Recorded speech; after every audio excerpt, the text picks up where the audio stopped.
దేవునికి మహిమ కలుగును గాక.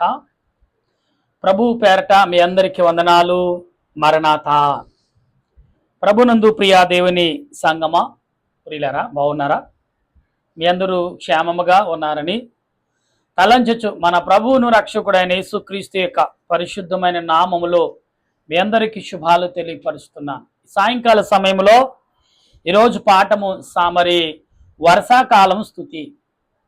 అంటే ఎండాకాలం ఒక స్థుతి, వర్షాకాలం ఒక స్థుతి అన్ని మాటలు ఉన్నాయి కనుక వర్షాకాలం స్థుతి చేసాం. దేని నిమిత్తము అనేది వాక్య గ్రంథంలో చూసినట్లా యెషయా గ్రంథము 55వ అధ్యాయం 10 నుండి 11 వచనాలు, ఈ 2 వచనాలు మనం చదువుకుందాం. దాని కొరకు ప్రార్థన చేద్దాం. సర్వ సృష్టిని నీతిని పరిపాలించుచున్న సృష్టికర్త నీ కొందనాలయ్యా, ఈ సమయంలో నీ వాక్యమును బట్టి ప్రభా నీ ఎదుటి చేరి ఉన్నాను. చేరి నన్ను నా తలంపులు తప్పించి నీ ఆత్మచేత నీ బిడ్డలు నింపి బలపరచుమని త్రియేక దేవానికి స్తోత్రాలు చెల్లిస్తూ ఈ సాయంకాల సమయంలో మీరును తండ్రి గారును పరిశుద్ధులు దేవదూతులు సెరేబులు కరేబులు 24 పెద్దలు 4 జీవులు 12 ఆత్మలిక ఆదరణ తోడుగా రక్షణగా మేలుకరమగా దీవునికరమగా అనుగ్రహించి నడిపించుమని, మీ దీవుని యావత్తు మాకు తోడుగా రక్షణగా మహిమకరముగా ఆదరణ కలగజేసి నడిపించమని ఆత్మరక్షణకర్తమైన దేవదేవుని నామములు అడిగి బ్రతిమాలి ప్రార్థిస్తున్నాను పరమ తండ్రి, ఆమేన్. మన తండ్రి అయిన దేవుని సన్నిధి సహాయము సదా తోడుగా ఉండి ఆయన రాకడకు సిద్ధపరచును గాక, ఆమేన్. ప్రభునందు ప్రియా దేవుని బిడ్డలారా, ఈ సాయంకాల సమయంలో మరొకసారి ఈ బుధవారం సాయంకాల సమయంలో దేవదేవుడు మనకిచ్చిన గొప్ప ఆదరణను బట్టి, గొప్ప ఆలోచన బట్టి మరి చక్కటి ప్రార్థన చేసే వారంగా మనం ఉన్నాం.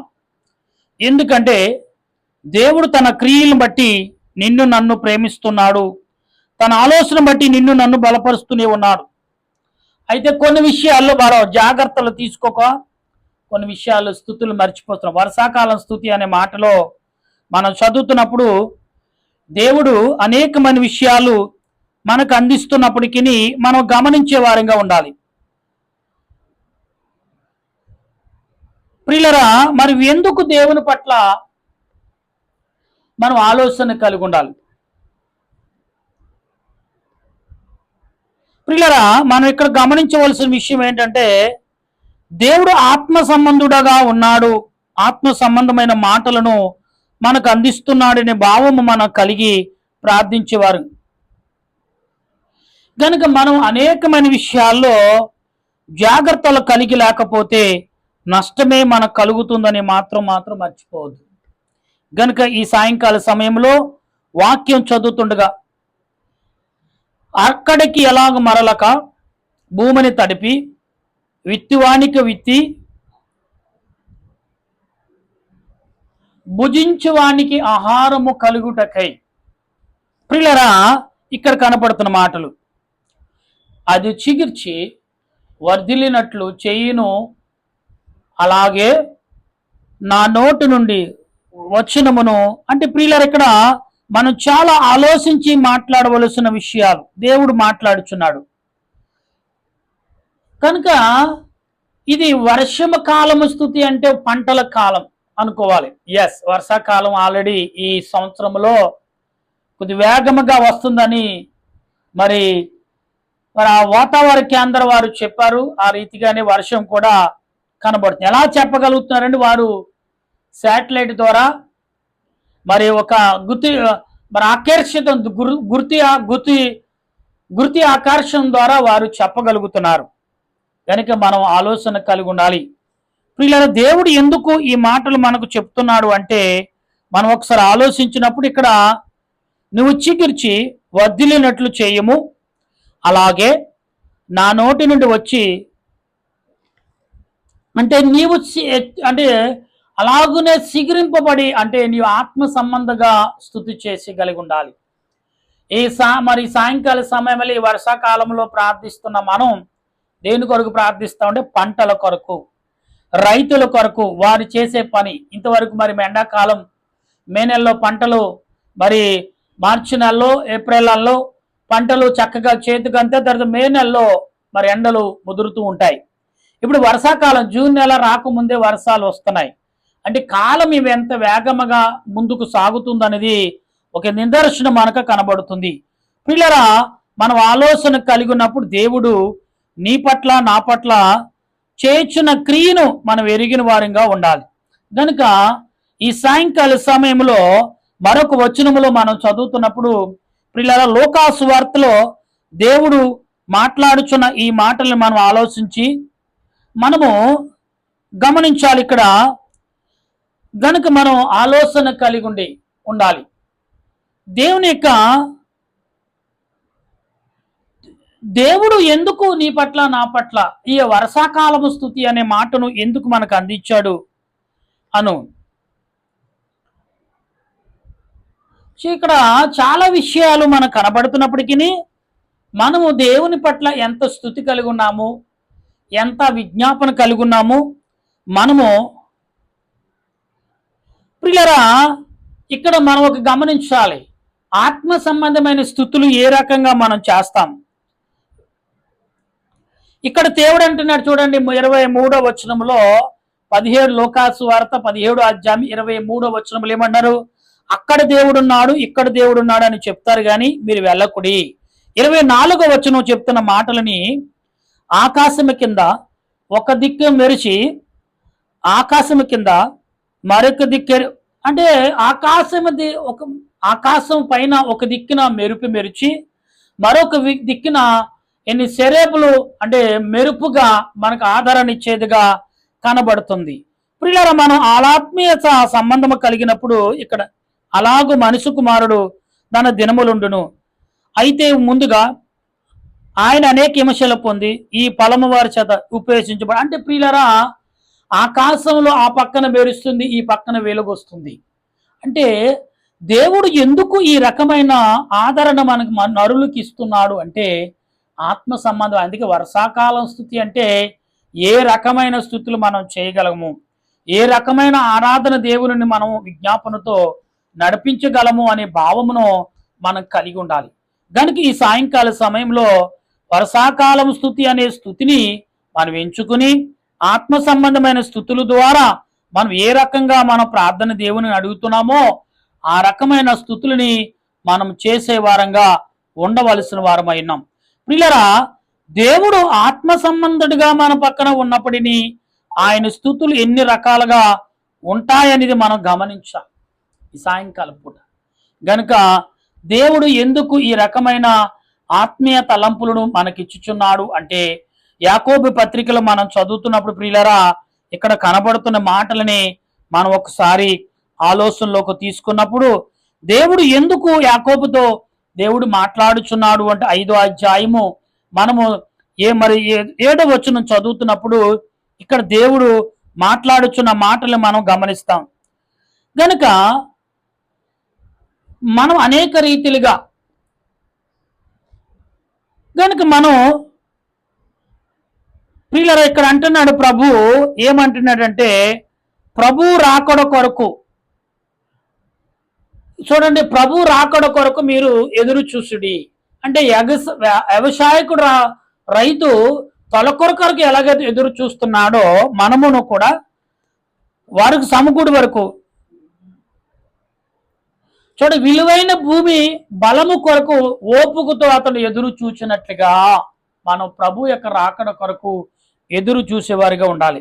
దాని కొరకు కనిపెట్టును కదా, ప్రభు రాకడ సమీపించినప్పుడు మీరును ఓపిక కలిగునుడి, మీ హృదయములు స్థిరపరచుకునుడి.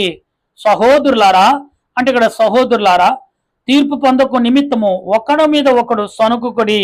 ఇదిగో న్యాయాధిపతి నా సహోదరులారా, ప్రభు అంటే ఇక్కడ ప్రియులరా, ఒక రైతు తొలకర కొరకు ఎలాగైతే ఎదురు చూసి మంచి భూమి కొరకు చూస్తున్నాడో, ఆ తొలకర రాగైన భూమి మెత్తబడి మంచి భూమిగా మారే వరకు ఎంత ఓపికతో ఎదురు చూస్తున్నాడో మనమును ప్రభు యొక్క రాకడ కొరకు ఎదురు చూడాలనేది ఈ వాక్య యొక్క లేఖనము సారాంశం మనకు కనబడుతుంది.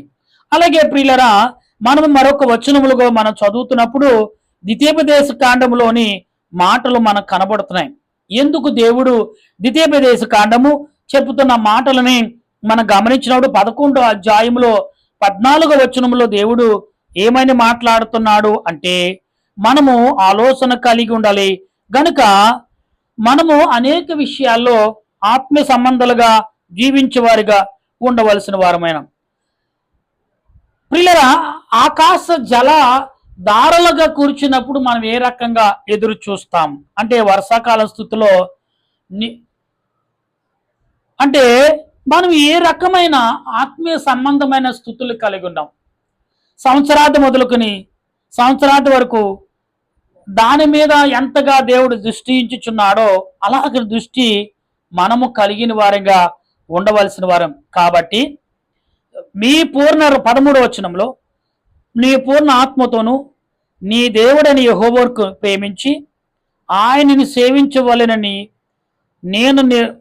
అంటే ఆయన సేవింపవలెనని నేను ఇచ్చిన ఆజ్ఞలను మీరు నేను ఇచ్చిన ఆజ్ఞలు మీరు లోబర్చుకొనుడి అనే మాటలు చెప్తున్నాడు.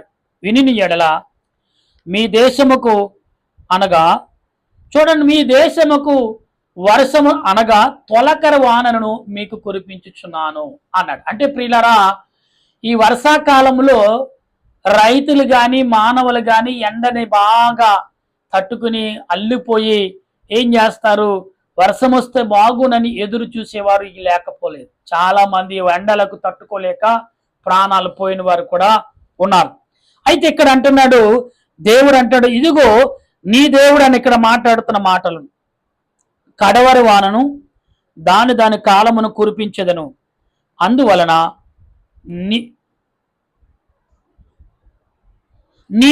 అందుకు గనుక నీవు నీ ద్రాక్షారసమును నీ యొక్క నూనెను అంటున్నాడు ఇక్కడ నువ్వు సమకూర్చు. అంటే వర్షాకాలంలో వచ్చే సమయంలో తొలకర వాన వచ్చినప్పుడు ఎండాకాలంలో నువ్వు కావలసిన ధాన్యమును ద్రాక్షారసమును అలాగే నూనెను సమకూర్చుకునేదంటే ధాన్యం అనగా రొట్టెలు కలిగిన పిండి అలాగే ద్రాక్షారసము అలాగే నూనె, ఈ మధ్యలో కావలసిన మనిషికి ఆహార సంబంధమైన ఎండాకాలంలోనే సమకూర్చుకుని తొలకర వాన వచ్చినప్పుడు మరొక పంట వస్తుంది గనుక దేవుడు అంటున్నాడు 5:15 వచనంలో ఇక్కడ మనకు ద్వితీయోపదేశ కాండములో కనబడుతున్న మాటలు.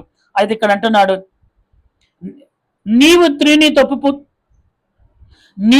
తిని తృప్తి పొందినందు వరకు నీ పశువుల కొరకు కూడా ఆహారము దేవుడు సిద్ధపరుస్తానంటున్నాడు.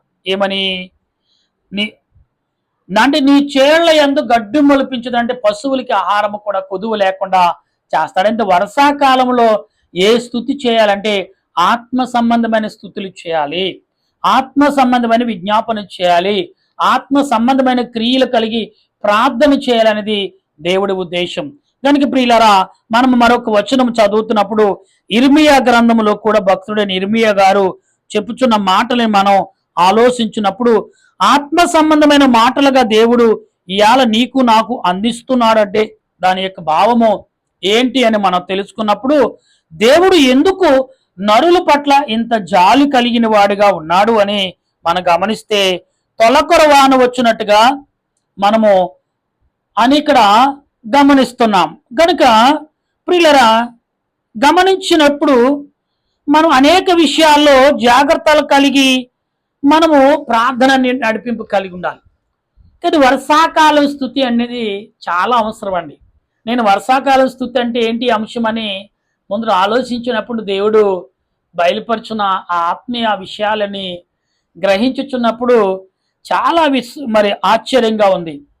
గనుక మీరు దేవుని యొక్క సన్నిధిలో ఎలాగుండాలంటే వణుకుతూ ఆత్మీయత బలము కలిగి మీరు స్తుతి చేయగలిగి ఉండాలి. అందుకని దేవుడు యందు వినయము విధేయత ప్రేమ భక్తి భయము కలిగిన నాడు దేవుడు నీ పట్ల నా పట్ల ఆత్మీయతను కలిగిన వాడిగా ఉంటాడనేది దేవుని ఉద్దేశం.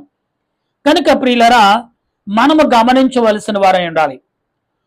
గనుక దేవుని పట్ల ఏ రకమైన ఆలోచన కలిగి ఉన్నాడు చూడండి. ఇక్కడ మరి ఇర్మియా గ్రంథము 5:24 వచనం చదువుతున్నప్పుడు, దేవుడని యెహోవా యందు భయభక్తులు కలిగి ఉందుము, ఆయనే తొలకర వర్షమును కడవర వర్షమును దాని కాలమందు కురిపించేవాడు కదా, నిర్ణయింపబడి దాని కోతకాలపు వాననులను ఆయన మనకు రప్పించునని తమ మనసులో అనుకొనరు.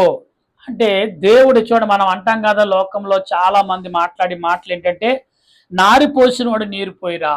ఎస్, ఈ మాటని మనం మర్చిపోకూడదు. అందుకే వర్షాకాలము స్తుతి.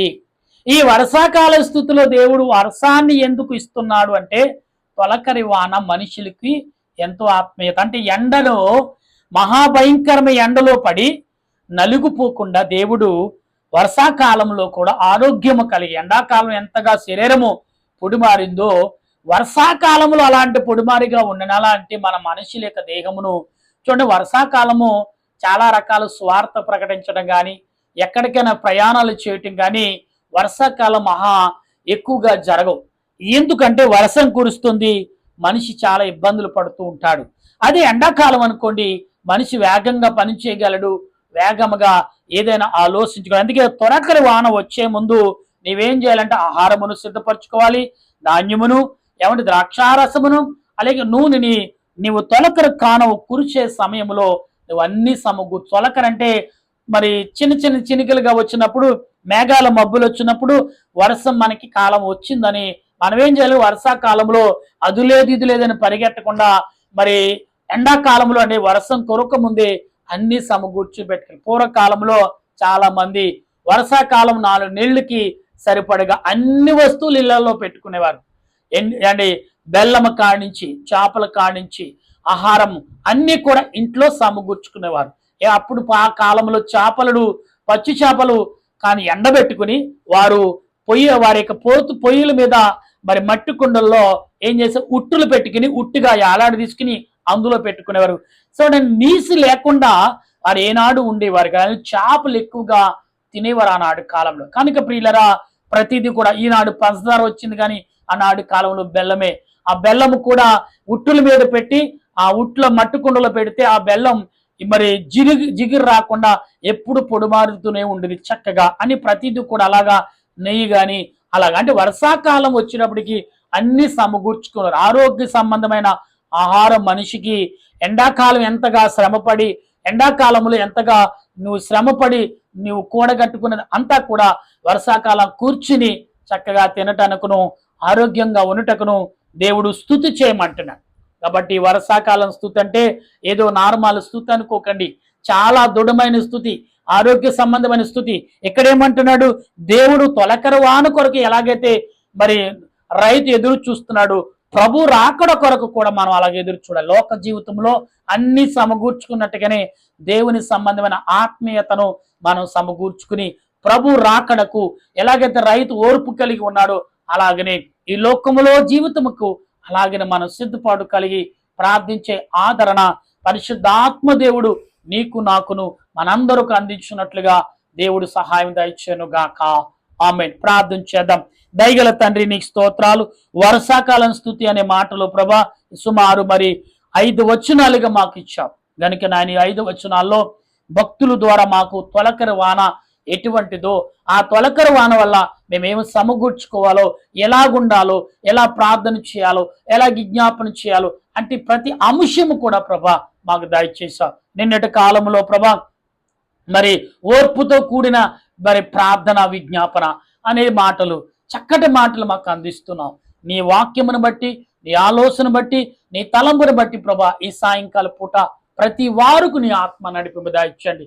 ఇది వర్షాకాలం ప్రభా, మరి చలి జ్వరములు, అలాగే మరి రొంపలు రావటం, బలహీనతలు రావటం, రైతులు పొలం వెళ్ళుట వారి పొలం పైన నేను అనేకమైన పనులు చేసుకుంటారు. అలాగే అనేకులు తండ్రి వారి క్రియలను బట్టి వర్షాకాలం చేసుకునే పనులన్నిటిలో మీరు తోడుగా ఉండి స్తుతి చేసి, ప్రార్థన చేసి, విజ్ఞాపన చేసి ముందుకు సాగల కృపను అందించమని ఆత్మస్వరూపుడైన యేసుక్రీస్తు యొక్క నామములో అడిగి ప్రార్థన చేయుచున్నాను పరమ తండ్రి. ఆమేన్.